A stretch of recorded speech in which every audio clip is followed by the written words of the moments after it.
Hey everyone, let's take a look at a slightly older model of Oceanus. It's the OCW-T100.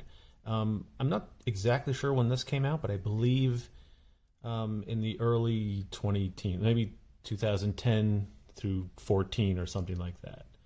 A lot of people are talking about this watch. This is the OCW-T200, which I think is an absolutely stunning model from Casio. Like, you don't normally associate absolutely beautiful watches with Casio, at least not normally, not usually, but the past couple of years they've been coming out with some beautiful models. But this one here is a little more traditionally what you think of when you think of Casio, like high tech, well built, very accurate, and kind of brutish in a way. This to me looks like what I think of when I think of a Casio. This model is actually titanium. The T200 is stainless steel, but pretty sure it has a sapphire crystal. It's multi-band 6. It means it syncs with atomic radio towers, and it's solar powered with their tough movement, so it's somewhat resilient. Nice bracelet. I think it's a really cool watch, and you can pick them up not too much. I got mine half the price of the T200. I've always preferred watches that don't have sub-dials unless it's like a proper chronograph. And I think it's a nice looking watch. You see it has like the bluing, it's like the blue under the crystal at the edges there. It has this really interesting dial. Good for its time, and I think today it still has a really nice look, but I've replaced it with the T200. There's not a lot of videos of this, so I wanted to kind of just get it out there. You kind of see that in some detail here. You see one of the pushers has the Oceanus wave on it. It looks at first glance like these, like the bracelet could be swapped out for a standard strap. It can't. This center link portion up here is part of the case. So this right here is the first link, and that's unfortunate. That's also not a spring bar. It's a like push pin. You can kind of see it a little more clearly on the back here. Solid milled clasp. It's definitely a really nice watch. I think it was available in different colors. I think there may have been an all black version, like different IP coatings on this. There may have been different dial colors as well. But yeah, let me just de-smudge this. Yeah, that's just a really nice watch, but honestly, the more I've been playing around with this, the more I like it. It's kind of busy. You see like there's writing on the bezel here. The inner bezel, you see there's JP 4060, US 60. That's references to the different bands for the the atomic wave scepter reception. You see on the inner dial here, there's the 24-hour markings, and then there's also this like seconds track right there. I think I think that is that's the chapter ring. Yeah, but really cool watch. Let's give some dimensions on this guy. Looks like 10.5 thick, so that's pretty thin. The bezel without the protrusions is 37, almost 38 mil. I think with the protrusions at the narrowest point is still wide here. It's 42. Yeah, I think it gets a little narrower here. It's closer to the 38. Yeah. And it's hard to say lug to lug because the bracelet doesn't come off. And that first link doesn't go anywhere, so I think I'll just measure it this way. That's most appropriate. And that is 52 mils. I'll take my T200 off.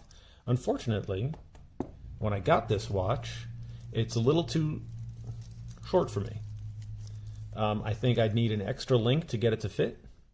You can actually still buy links from the official parts distributor, Pack Parts, and I was almost about to do that. I still might, but man, I think that looks just really nice. I have a 7.5-inch wrist, and So unfortunately, my phone can only record 5 minutes of video at this level of quality at a time. So I thought I would try to pick up wherever I may have left off.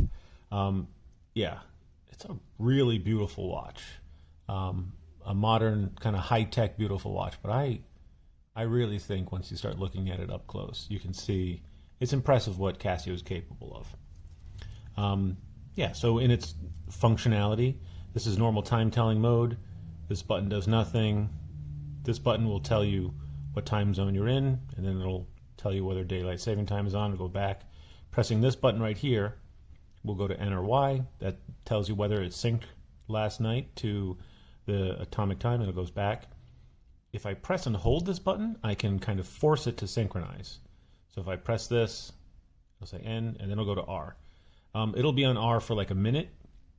Unfortunately, where I'm located, it's going to fail because I'm just too far from the tower. It works at night. There's less like background noise at night, so it picks it up.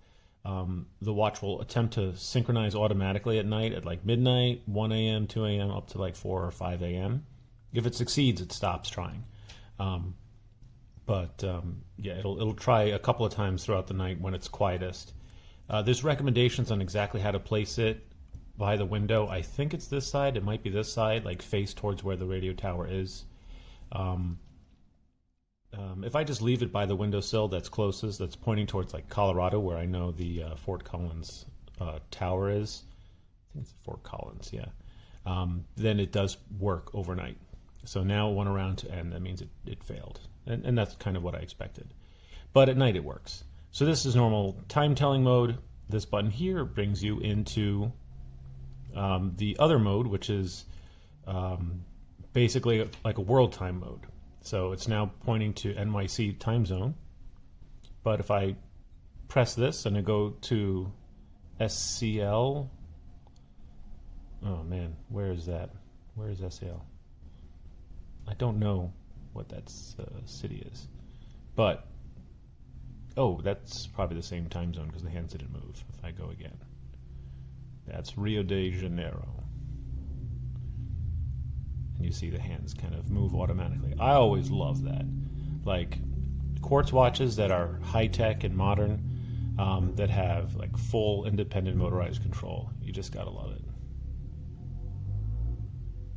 I gotta say, I don't know what I already showed you or not in that previous video because there were like a couple of minutes of me cut out, which is a bummer. But that just looks really cool. And in this mode, you can press and hold this to switch between standard and daylight savings time.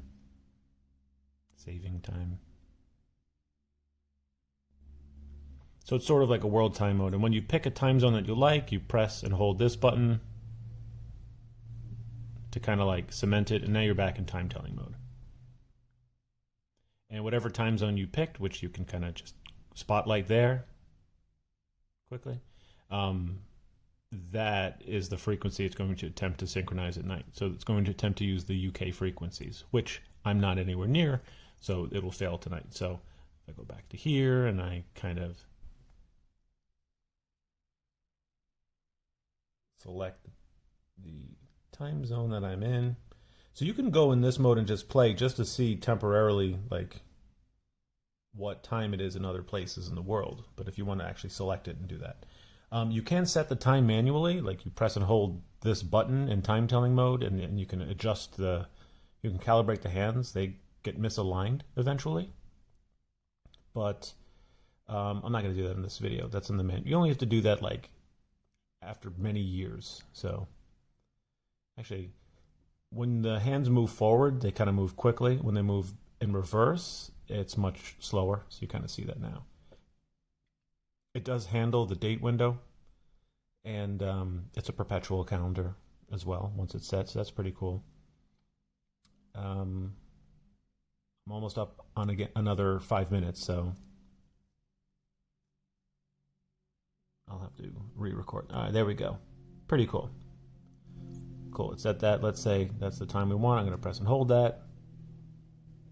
Cool. Now we're back.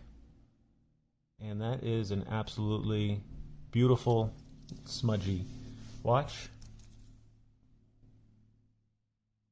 Really nice. And just finish this out, get some nice close-ups. I don't have like any kind of macro lens, I'm using my phone, but still, yeah, I think that's really cool.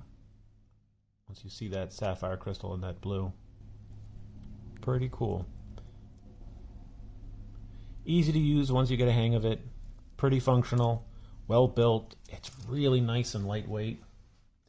Yeah, I'm gonna miss this watch, but only have 2 wrists, and I have too many watches for them, so really cool. Hope you enjoyed seeing this, and if you have any opinions on this watch, put them in a comment. Like this video if you liked it, and you really should subscribe, because I got more watches where this came from. All right, thank you very much.